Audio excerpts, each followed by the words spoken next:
हमारे बहुत लोग पड़े हैं, मने सारी दुनिया आपके पीछे खड़ी है कि ये ना निकल जाए, तो तुम्हें वो खींच लेगी। वो उसका जो आकर्षण है अपनी ओर है। सबकी दृष्टि किसकी ओर है? आपकी ओर है। सब देख रहे हैं कि ये जा रहा है और हम रह गए, तो फिर मने हम रह गए तो खाएंगे नहीं तो लुढ़काएंगे। बोलो, खाने को नहीं मिलेगा तो खाने भी नहीं देंगे। इस प्रकार से विघन पैदा करने के लिए माया अब तुम्हारे सामने है। अब तुम्हारी परीक्षा की घड़ी है। अब तुम्हारी परीक्षा की घड़ी है कि अब तुम्हें किस तरह से विचार करना है, किस तरह से जीवन जीते हुए निकलना है। तो ये तुम्हें समझना है। इस संसार के बंधनों को हम कैसे काटेंगे, बात समझे कि नहीं? तो मनुष्य शरीर जिसको मिला है वह आखिरी मंजिल, माने इस भवसागर के किनारे पे खड़ा है। भवसागर उसने पार कर लिया, पर किनारे पर है। जैसे नौका में हम बैठे हैं और नौका इस किनारे से उस किनारे पे चली गई, तो नौका वहां डूब सकती कि नहीं? अगर उसमें जल भर जाए तो डूबेगी कि नहीं? बीच में भी डूब सकती है और इस किनारे पे भी डूब सकती है। तो जल में जब तक नौका है तो डूबने का अंदेशा है कि नहीं? बोलो, संदेह है या नहीं? डूब जाएंगे। तो किनारे पर हम उस पर हैं, तो चाहे इस किनारे पे डूबे चाहे उस किनारे पे रहे, तो फिर भवसागर में ही। किनारे बदलने से परमात्मा नहीं मिल गया, मोक्ष नहीं मिल गया, किनारा बदल गया है। आप उस किनारे पे खड़े हैं कि अगला कदम इससे पार होने वाला है। तो ये मानव देह एक नौका है। क्या है? एक नौका है। तो इस शरीर को, नौका को छोड़कर जाना है। क्या करना है? छोड़ के जाना है। अब इस नौका ने तुम्हें पार लगाया, तो इसको कहां छोड़ा जाए? बोलो कि नहीं? तो इसको सही जगह पर छोड़ा जाए या फिर इसको भी मुक्त किया जाए?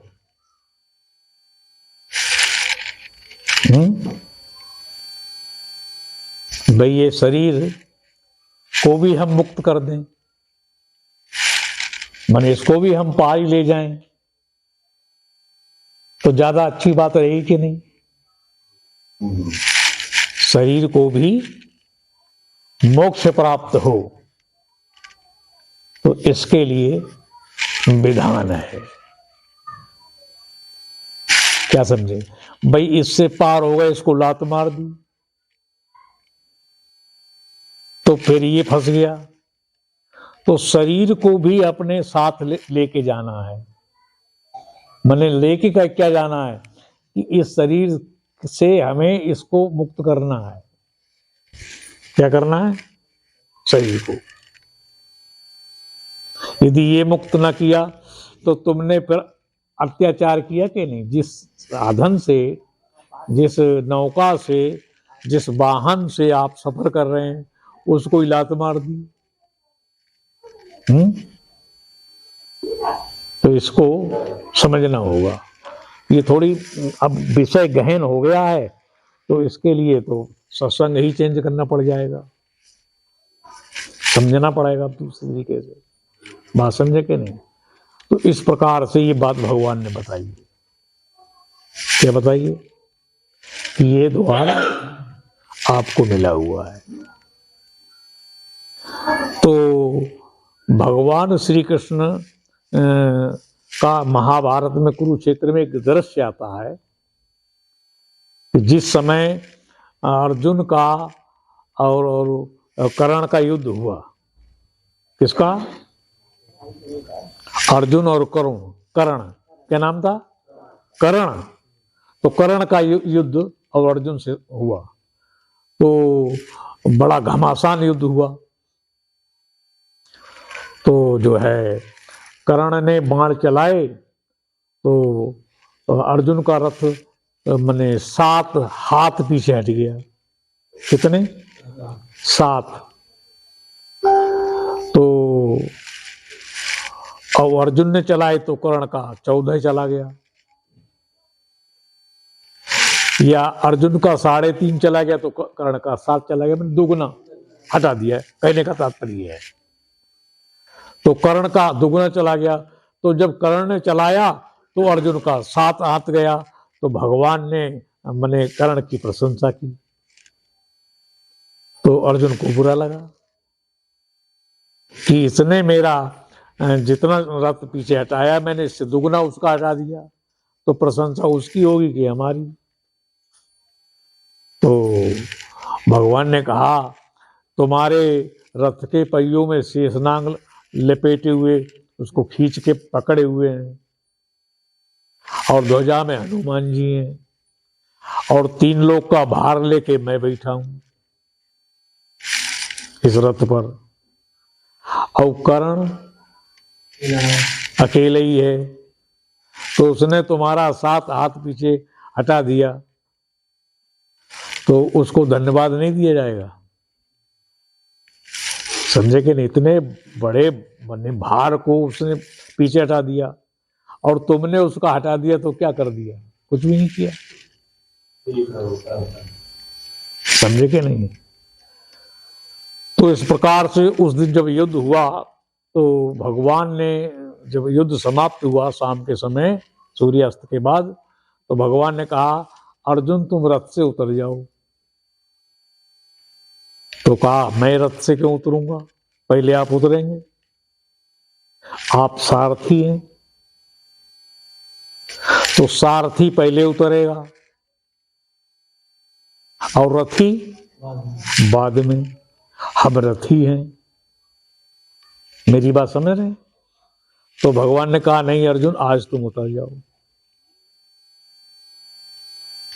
तो अर्जुन की समझ में आई भगवान की बात, कुछ भी कोई ना कोई चक्कर है ये, भाई धर्म के विरुद्ध है ये, फिर भी कहा चलो उतर जाते हैं। तो रथ से अर्जुन उतर गए, और जब भगवान उतरे तो रथ सुहा हो गया, जल गया। तो अर्जुन को समझाने की आवश्यकता नहीं रही, उन्होंने देख लिया कि रथ जल गया, भस्म हो गया। तो अर्जुन ने कहा महाराज ये सब क्या हुआ? मैंने अर्जुन ने तो ये बात जान ली कि अगर आज मैं बाद में उतरता तो मैं इसके साथ ही भस्म हो जाता हैं, पर ये सब हुआ कैसे, क्या हुआ? मैंने रथ अब क्यों जला हटने के बाद?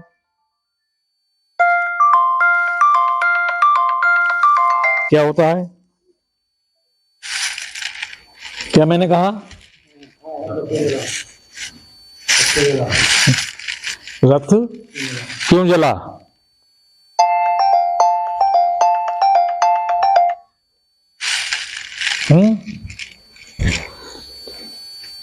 तो भगवान ने कहा कि यदि रथ तो पहले ही जल चुका था, रथ तो पहले ही जल चुका था, वो तो मेरे सहारे से ही बचा हुआ था, दिख रहा था। तो इस प्रकार से ये जो रथ है इस ज्ञान से पहले ही जल जाता है, शरीर पहले ही नहीं रहता। समझे कि नहीं? जिससे परमात्मा की कथा सुन रहे हो, ये सुनते ही मुक्त हो जाता है। क्या समझे? तो इसको सदगति प्राप्त होती है। किसकी सदगति हुई? इसने सत्य से मिलाया है तो ये भी सत्य ही रूप हो गया। समझे कि नहीं? तो ये भगवान ने समझाया, ये तुम्हें समझने की बात है।